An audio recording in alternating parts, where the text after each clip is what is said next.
Kita lupakan Thailand, anggap aja Thailand nggak ada. Jadi siapapun tim yang merebut masuk ke final, dia sudah juara SEA Games. Sebaiknya kita mulai membina pemain-pemain usia dini U17, 19, 21. Kenapa?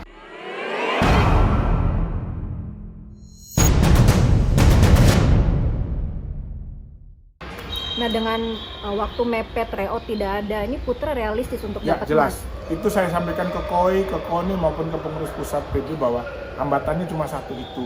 Kenapa? Semenjak SEA Games 2022 lalu sampai dengan SEA Games sekarang, Putra praktis tidak pernah ikut kejuaraan internasional. Iya. Jadi kalau cuma mengandalkan, kemarin SEA Games emas, ya itu bisa jadi motivasi, tapi itu aja jadi hambatan. Kenapa? Kita nggak punya jam terbang pengalaman untuk bertanding internasional. Nah, jadi ya memang sih waktu sudah lewat, tapi ini ada wacana nggak untuk mengubah jangan sampai seperti ini lagi? Oh jelas sekali. Artinya gini Mbak, kalau dibandingkan dengan tim lain, mungkin sama.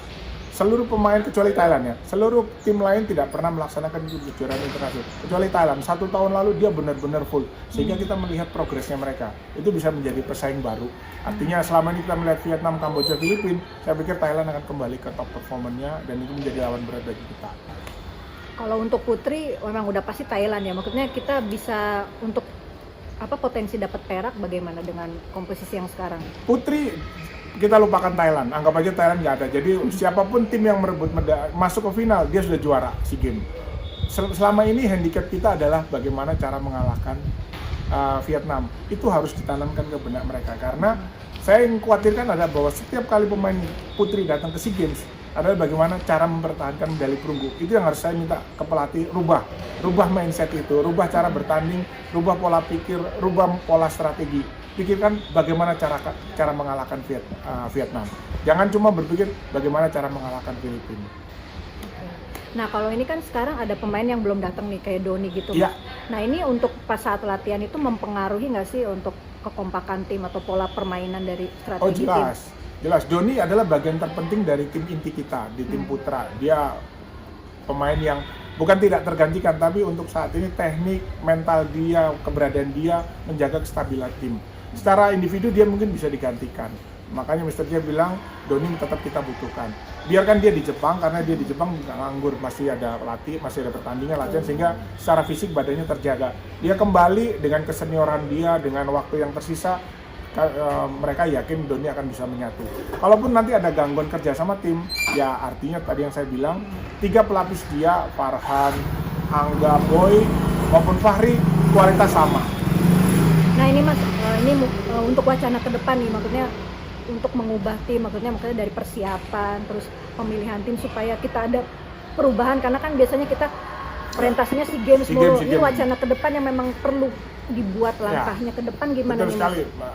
Jadi pertama pelatih akan kita kontrak.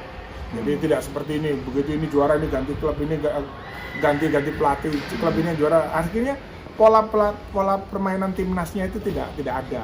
Karena tergantung kualitas pelatih ini seleranya beda. Lalu ada satu hal lagi secara non teknis, biasanya pelatih yang terpilih itu bawa main klubnya. Itu kan agak-agak enggak subjektif. Makanya nanti ke depan itu seperti Mbak Ila sampaikan, perubahan pertama adalah kita akan mengontrak pelatih. Lalu yang kedua, sebaiknya kita mulai membina pemain-pemain usia dini U17, 19, 21. Kenapa? Karena dunia sudah membuat pola pertandingan seperti itu. Jadi tidak ada lagi kejuaraan junior. Yang ada kejuaraan U. Jadi U itu dibagi 3, U17, 19, 21. Sehingga juniornya itu sudah terpecah menjadi. Karena kalau dunia sudah membuat pola seperti itu, kenapa kita tidak mengikuti? Karena itu pola yang baik. Sehingga semua lini usia, siapa tahu kalau di junior yang anak 17 nggak ikut karena kalah sama yang 19. Tapi kalau sudah dibuat 17, 19, 21, saya pikir setiap usia bisa tersentuh oleh pembinaan. Ini yang terakhir nih Mas, sebenarnya level voli kita ini maksudnya minimal tingkat Asia Tenggara dan Asia itu sebenarnya level kita tuh terlalu jauh atau gimana Mas? Ya, untuk putra dan putri. Putra oke, kita bicara putra untuk level Asia Tenggara kita sebenarnya step kita itu sudah harus ke Asia. Kenapa? Semenjak zaman senior saya, zaman saya termasuk satu generasi itu kita sudah merajai di Asia Tenggara. Sehingga di kepengurusan ini visi kita adalah bagaimana menatap Asia. Jangan SEA Games lagi, SEA Games itu sasaran antara.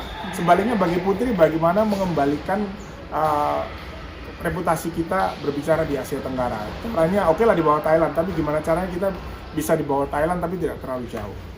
gapnya gitu ya? Iya. Oke deh. Terima kasih sudah menonton. Silakan subscribe, like, dan jangan lupa komen di bawah ya Bola Spotter.